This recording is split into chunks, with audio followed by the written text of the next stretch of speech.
On today's episode of Unshakable Habits, we are going to identify the 5 traits of a high-performance procrastinator. We're going to talk about some of the positives and the negatives of being a high-performance procrastinator as well. And that's coming up next, right here on Unshakable Habit.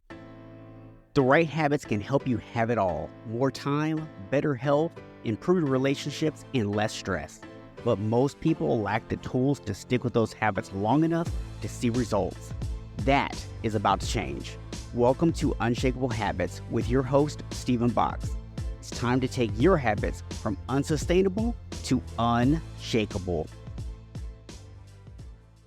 Welcome back to Unshakable Habits. This is episode number 81, and I am your host, habit change specialist and coach, Stephen Box.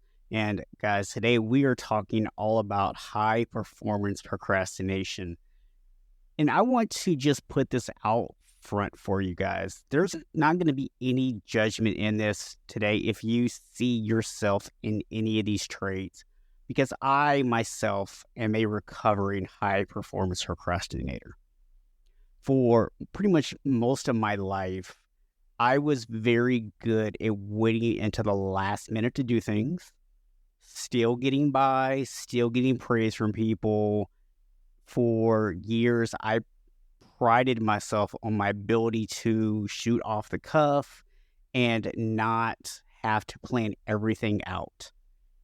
And what I can tell you guys is there were some positives to that, but there were also a lot of negatives. And in the time that I have been consciously trying to change this and become more proactive in my activities, what I've realized is I've been able to keep a lot of the positives without having to deal with the negatives. So let's jump into some of these traits. So number one, you might be a high performance procrastinator if you thrive under pressure. For a lot of us, and I'm going to say us since I, for most of my life, was a high performance procrastinator as well. Most of us believe that we perform our best under pressure when there's a looming deadline. Now, I say believe because it's not always true, and we'll get to that here in a little bit. But here's the thing. We tend to be naturally talented enough to get by. Even when we wait to the last minute, which really just reinforces the pattern, right? The second thing is high-performance procrastinators, they want that urgency, right? It's like an adrenaline rush. And there's just something about when you know you have a short period of time left and you are grinding it out and you finish something just in time, and then you get praise on it. It's a dopamine hit. It's a high. It really is. It can be exhilarating. I'm not going to lie to you guys. Something else that tends to happen here is there is a overestimation of how long something's going to take. Or I'm sorry, there's an underestimation of how long something's going to take and an overestimation of our ability to get it done. And what this leads to a lot of times is we end up putting things off to the last minute, obviously, but that also means skipping breaks, extending work hours, neglecting personal goals, neglecting relationships, family, health, things like that. That's another trait. So we don't really have great work-life balance because we're always pushing something to the last minute. And if we do have good work-life balance, it's usually because we've put everything else in front of doing what we need to do. But then when we need to do it, we block everything else out. It's at the end of the day, it doesn't actually create that positive environment that we think it will. Another common trait is that high-performance procrastinators tend to jump from idea to idea very quickly if they're not happy with the current path. So if they're not getting that instant gratification, because remember I talked about before, one of the things is when we're doing it, we get that adrenaline rush, that dopamine hit. So when we're not seeing results, it's so easy to just think, I'm going to go to something else. I'm going to go to something that's hitting for me, right? And we're also more likely to make last minute changes or take risks that might fail. I remember being in Toastmasters and it would be my turn to speak. And we had to do 5 to 7 minute presentations in Toastmasters. And I had about a 25-minute drive to my meeting. And this was for an advanced club. This wasn't even a regular club. This was an advanced club. These were like the best of the best. And we get evaluated and everything. And I was literally writing my speech in the car on the drive. I'm not talking about refining it. I'm talking about writing the speech. And then even after doing that, as that weren't last minute enough, as I'm listening to the speaker before me and I'm getting ready to go up, I'm in my head making changes to my speech. And sometimes I would even make changes in the middle of my speech. And yes, that takes an immense amount of talent. But I also recognize in hindsight, I could have been so much better had I not done it that way, had I actually prepared ahead of time, right? Another thing, and this goes along with what I just said, is high-performance procrastinators love to have the freedom to be able to change things at the last minute. And for that reason, they often think that a set routine will be boring or too limiting. So you tell me, guys, can you relate to those 5 traits? Do those sound familiar to you? If so, you might also be a high-performance procrastinator. So let's talk about some of the problems that come along with this. So number one, despite the dopamine rush that you get from waiting until last minute, you do realize that it often leads to chronic periods of high stress and anxiety, right? It's just something that comes with the territory. And yes, for a little bit, it's exciting, but when it's too often, it's overwhelming. And although you often do enough to get by, and you might even get praise for it, you know you're doing less than your best.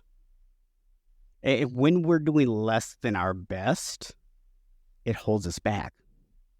Maybe you got passed over for that promotion even though you're really good at what you do because your boss knows you're not really that reliable, right? They know you're good, but they don't think you're reliable, right? Or maybe your spouse has lost faith and asks you to do things because they know that you're going to put them off into the last minute and that you're going to do them halfway. Hurts a little bit, right?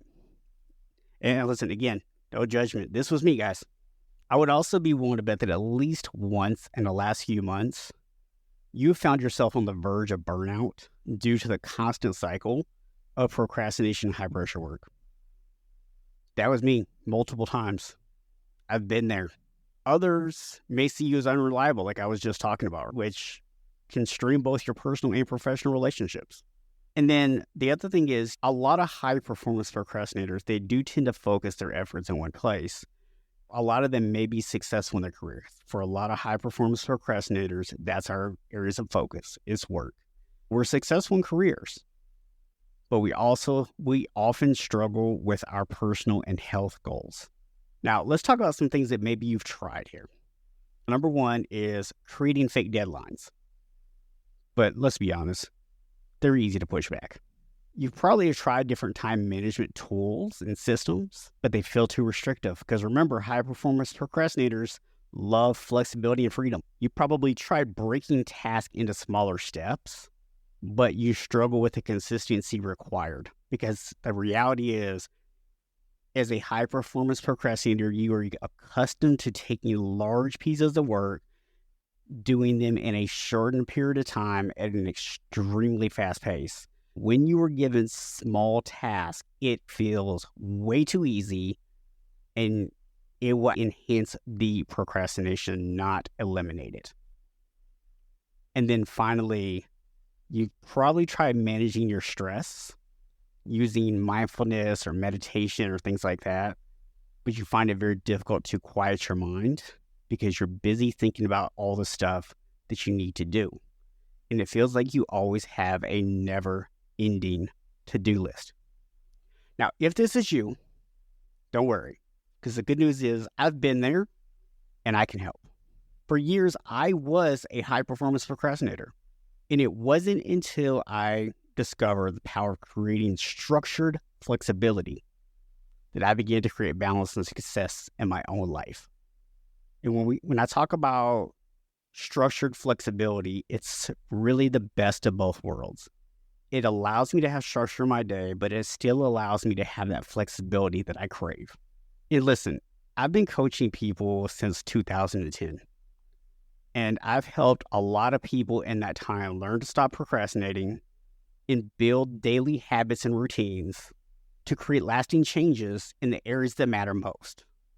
And that is our physical health, our mindset, our relationships, our faith, professional growth. So if you're ready to get off the high-stress procrastination roller coaster, guys, I want to invite you to go to unshakablehabits.com, book a free roadmap call with me today. There's no obligation. It will not cost you a single penny. It's not going to be a high-pressure thing here. Yeah, I'm going to tell you right now, we're going to talk about my coaching. We're going to talk about it, okay? I'm not going to sit here and tell you I'm not going to bring it up at all. But what I will promise you is I'm not going to hard pitch you. That's not the whole point of this thing, right? I spent most of my life suffering as a high-performance procrastinator. And you know what? There was a point in my life, if you use that word suffering along with it, I would have looked at you crazy because I didn't think I was suffering. But I realized in looking at it, and I hope going through that list of problems that you can see it too, that it is a problem. And it's not the best way to live. I can help you to figure out how do you get more done, reduce your stress, but still keep that flexibility. And look, I promise you, we'll find some ways for you to feel the excitement, right? You don't have to wait till the last minute to feel excited. We can find some other things for you to be excited about. So if that sounds like a plan to you guys, I want to encourage you to head on over again to unshakablehabits.com. There's also a link down in the show notes where you can book a free roadmap call with me. So either go to the website or go down the show notes and book that free call with me today. Again, it doesn't cost you guys anything at all. This is just 100% a value add, something that I'm willing to do for you. But I am going to tell you, spots are limited. I can only do so many calls. So don't wait because you might miss the opportunity to get one of the few slots that are actually available. And guys, with that, I'm going to remind you as always that while none of us are born unshakable, we can all become unshakable.